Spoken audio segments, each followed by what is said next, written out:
Tambalan na!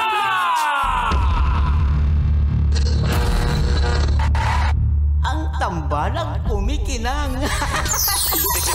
Coliala and Diego Bandido.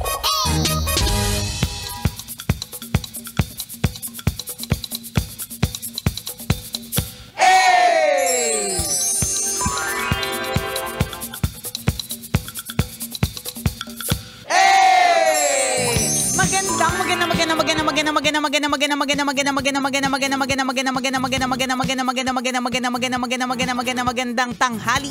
Kumikinang na ulo, Diego Bandido.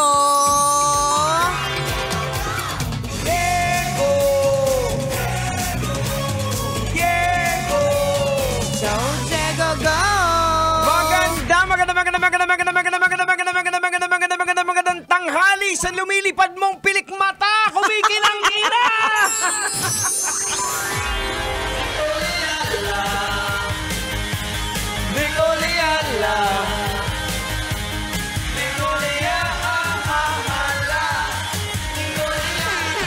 Baka kasi hindi pa enough yung 19 degrees na aircon natin. Baka kailangan mo pang paypayan kita ng aking lumilipad na pilik mata. Kung makikita niyo po si Nicole Yala, papunta na po siya sa Peacock. Papunta na po ako sa mga santo. Ganun po yung pilik mata ko today. Ganyan. Syempre meron tayong attenda na kainan. Ganun talaga kapag may mga attenda na kainan. Magmamalapika ka na pilik mata. Gagamitin niya pong kutsara yung pilik mata niya. Oo, baka pwede mag-Sharon gamit yung pilik mata ko. Nakakaloka. Alam mo ba, ewan ko lang di ko sure kung ako lang ba ito or although madami din naman ako nakakausap. Ang Pasko ngayon, ang season na ito, medyo kalmado siya eh. Tingin ko, parang naman, hindi siya ganun ka nagra-rush yung lahat. Oo. Parang feeling ko, for example, nitong nakaraang weekend, it's already the first week of December. So, dapat talagang kung traffic na matinding. Kumbaga para sa akin sa observation ko lang, ayoko namang i-jinx, diba? Pero sa observation ko lang, kung masasabi mong yung traffic ay hindi yung mga 4 na oras, mga 3 oras. Parang ang traffic nandun, ang traffic nandun, pero it's a regular 1.5 to 2 hours. And hindi kailangan Christmas season para magkaroon ng ganong traffic eh. Ewan ko lang, baka dun sa mga dinadaanan ko, hindi ko sure kung dun sa mga... Saan ka ba pumupunta? Hindi yung usual. Makati, QC, Pasay. Ewan ko, pero nung weekend daw, sobrang traffic daw sa may bandang Antipolo. Hindi ko rin naman alam kung anong ganap. But yung parang regular na ginagalawan ko, hindi siya mas matindi yung traffic. Compared last year yan. Compared to the previous years. Tapos, pati pag pupunta ka ng mall, madaming tao, mahirap mag-park. Pero hindi siya yung ini-expect mo na parang lahat ba ng tao nasa MOA today? Alam mo yung ganon? Hindi siya ganon. Tapos, pag makita mo, akala mo sobrang haba ng pila sa cashier. Madaming tao sa mall, pero pag tumingin ka sa cashier, yung pila, hindi ganon. So, parang may feeling lang ako na mas kalmado siya versus usual. Baka ako lang. Pero yung like kunyari, meron akong mga nakakausap na mga events host, mga komedyante even, na hindi rin ganun ka-busy in terms of events kumpara sa previous years. Parang ganun. Ako I would say kung meron man akong pinagkakaabalahan talaga, it's really not more of work eh. More of mga may a-attendan pero hindi siya trabaho. Malalaman mo yan, isa sa mga indikasyon dyan, yung pagpumunta ka sa mall, yung parking mo pa lang, 3 oras na yung gugugulin mo. Diba? Kapag ka ganon, yun na. Diba? O kaya umaabot ka na sa level 7, o kaya dun sa open parking sa taas. Hindi ko pa siya na-experience eh. Baka ako lang. Baka yung mga oras ng labas ko. Naalala mo last time yung pumunta tayo sa Crazy Garlic?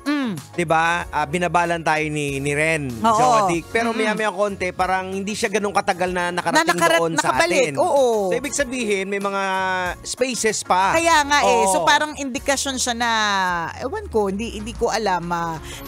Isa pa, isang observation. Normally, alimbawa si Ren, pupunta siya ng Divisoria. Pag ganitong Christmas season, kailangan mong agahan yung pagpunta para makapag-park ka pa. Aha. Siya last week on a Friday, I think 9:30 AM.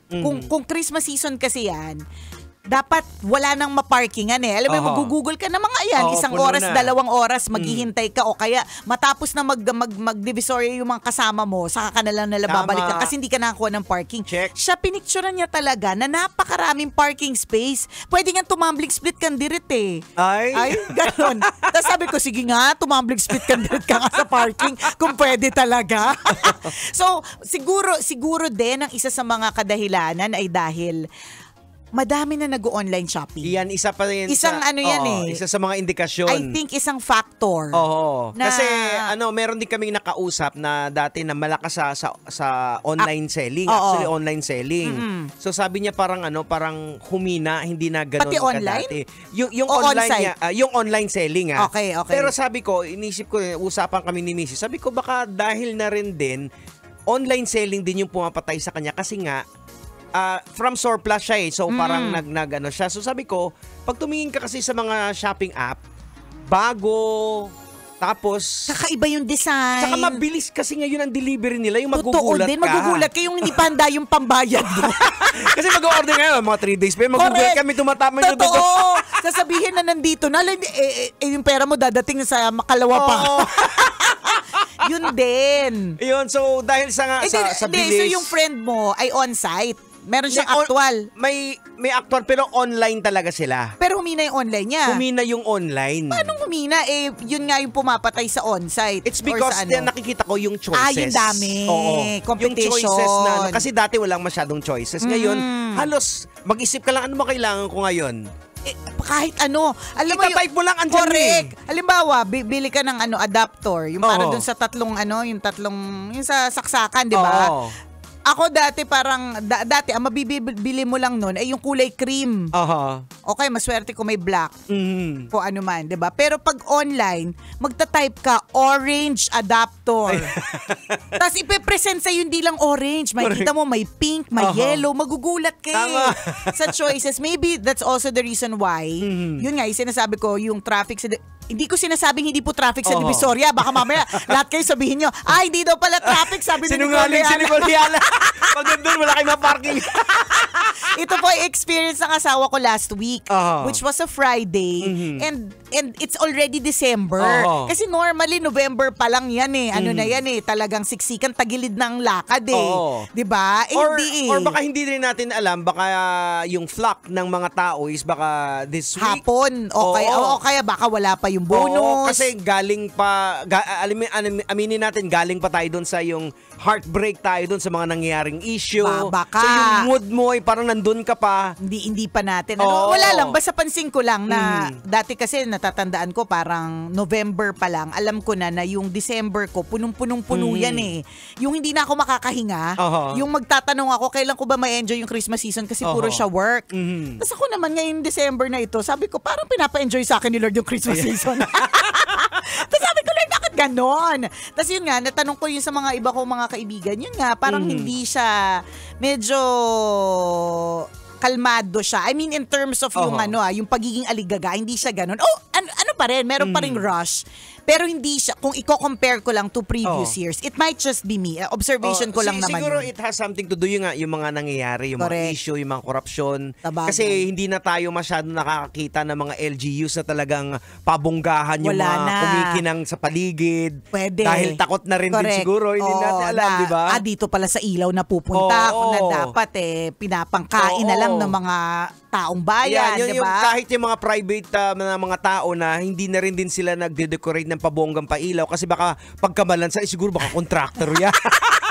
Ewan ko kung napansin mo na tama ka, even yung mga private individuals, hindi na rin, madami ang parang basta everything is less. Parang feeling ko individually. Pero of course, kapag pumunta ka sa mall, ramdam mo naman talaga yung Christmas spirit. Iba din naman talaga ang mga mall sa Pilipinas. Recently nga, parang nag-appear sa feed ko yung ilan sa mga videos na mga turista na kinukumpara talaga nila yung malls ng Pilipinas sa mall nila. Ewan Iba ko kung naman din talaga. Iba talaga. Parang yung mall talaga dito sa Pilipinas, nasa ibang dimension talaga yung decoration. Yung talagang, yung parang akala mo hindi nagkaroon ng issue sa 500 pesos Noche Buena Tama. package. Kasi kung titingnan mo lang yung malls natin, grabe. Yung Christmas tree natin, abot hanggang ceiling, hanggang 4th floor siya. Yung decors, alam mo talagang pangmalakasan. Yung ilaw, ganap na ganap, di ba? Yung mga malls. Pero Correct. kapag yun nga, yun dun sa mga videos na panood ko ng mga turista, tapos i-compare nila parang yung Pasko o yung itsura ng malls nila sa Amerika, Doon sa kanila. parang walang nangyayari. Pasko Ordinary ba? day. Ordinary day. Parang ganon. So I guess sa mga malls, kitang-kita siya, tsaka ramdam siya.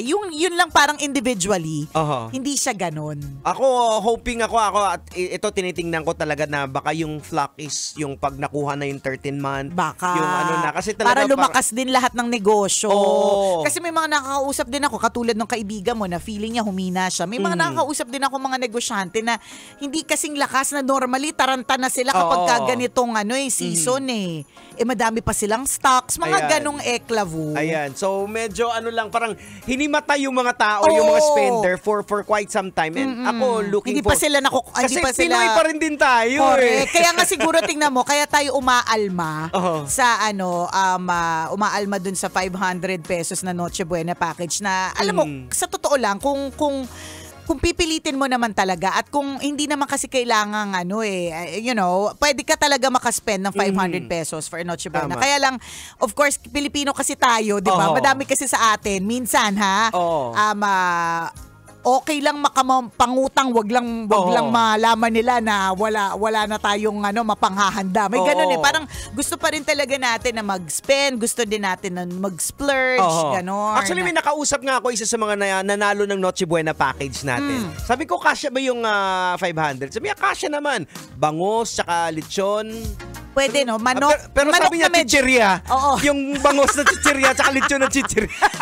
Ay sa lechon manok flavor. Diba? Pwede naman ipilit. Kaya lang, hindi nga Yun ang kasi... sabi nila. Oo. Pwedeng ipilit pero hindi masaya. Pero hindi siya masaya. Hindi din naman tayo ganun. Tayo mga Pilipino, lalong-lalo na kapag merong festivities, fiesta nga lang o kaya binyag, di ba? Ito isa kong hindi makakalimutan na sinasabi sa akin ng mga kaibigan ko, mga pare, na nalulungkot sila na kasi para sa mga Catholics kasi, iba-iba tayo, di ba? Iba yung Christians, iba yung Catholics. But for Catholics and alam mo naman yung Pilipinas, predominantly Catholic, ang binyag ay baby. Pero nalulungkot yung ibang kong mga kakilalang mga pare kasi minsan ang binyag ay nung medyo malaki na sila para mapagsabay yung first birthday tsaka yung binyag. Kasi ang purpose, hindi na yung mabe-bless Ang purpose is really more of yung gastos. Yung gastos. Tsaka yung handa. Yung masabi, isahan na lang makapaghanda. Mapakain yung mga kapitbahay at mga kaibigan. Kasi yun nga, hindi naman din natin maalis sa mga, in other words, hindi natin maalis sa mga Pilipino yun. Tama. Diba? Nasa sistema pa rin naman natin talaga na gusto nating mag-enjoy. Tama. Pag piyesta talaga, ganyan. At kaya tayo umaalma dun sa 500 pesos kasi gusto natin pag Pasko, ramdam din talaga natin.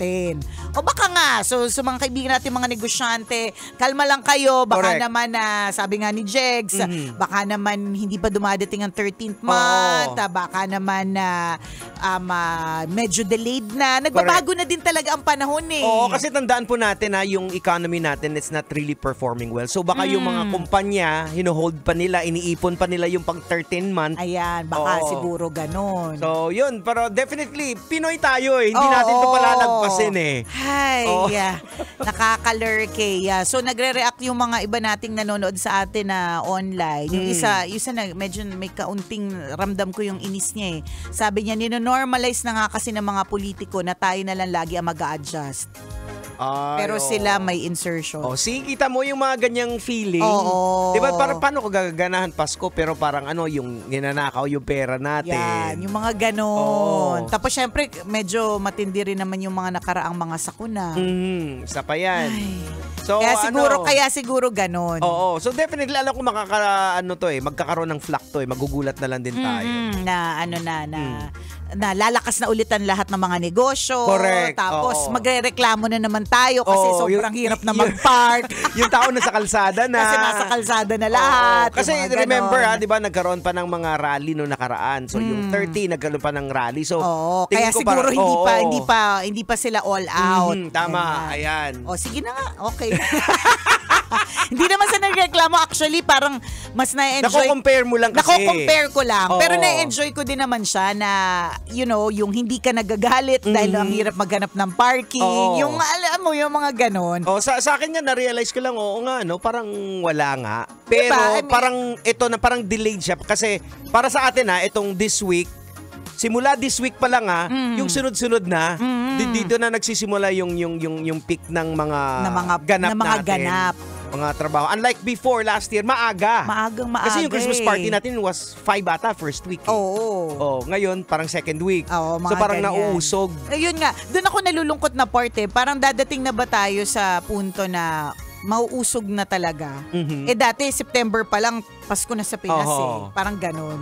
Depende sa mga nangyayari. Kaya nga Or hirap na rin talaga yung mga Pilipino. Ay, hindi ako naniniwala na hirap ang Pilipino. Ay, sabagay. Tingnan mo, di ba yung pera na nawawala? Ay, bilyones sa pinag-uusapan. Hindi, maraming Pilipino. Iilan lang naman yung bilyones na sinasabi mo. Iilan lang yung meron. Ay, naku, wag natin pag-usapan. Gusto natin umabot hanggang December 25. Tama. At saka sa birthday mo na December 26. Nagbe-birthday pa po ako. Joke lang yun. Ano Joke ba naman lang kayo naman. Huwag naman seryoso. Ay, naku, magbasa na lang tayo ng comment ng isa sa online. Sabi niya, nagtipid na po kasi ang mga tao. Wise spender na po kasi tayo. Dahil mahirap nang kumita ng pera. Ayan. Diba? Yun naman din talaga. O kaya, ako para sa akin yung online nga tama ka, Jegs, yung sobrang daming options, available options online. Correct. Na hindi mo na kailangan talagang literal na umalis ng bahay. Tsaka na-improve na rin din yung mga online shopping. Dati maraming mga scammer. Yes. So pag medyo mataas ang presyo, natatakot ka. Ngayon kasi parang inayos din nila yung security features na kahit medyo may price yung marami ng mga nagpapadeliver. Correct. At saka yun nga, isa sa mga significant is ang bilis ng delivery. Na iniisip mo, sakto to sa sahod ko. Tapos biglang meron na. Biglang agad-agad nandiyan na, di ba? Basta po mga kabisyan at iba-iba naman po tayo. Baka naman yung iba hindi makarelate kasi ramdam nila na busy-busy sila. Di bongga. Correct. At traffic sa lugar ninyo. Di bongga. Ang sa akin lang naman parang observation on my end. Tama. Ako lang to, wag niyo akong pansinin. Kita mo yung Itigil na natin to. Oras natin, 12:39. Ako pong kumikinang na ulo, Diego Bandido. At akong kumikinang ina mo, Nicole Liala. Kailangan pa bang i-memorize yan? Basic!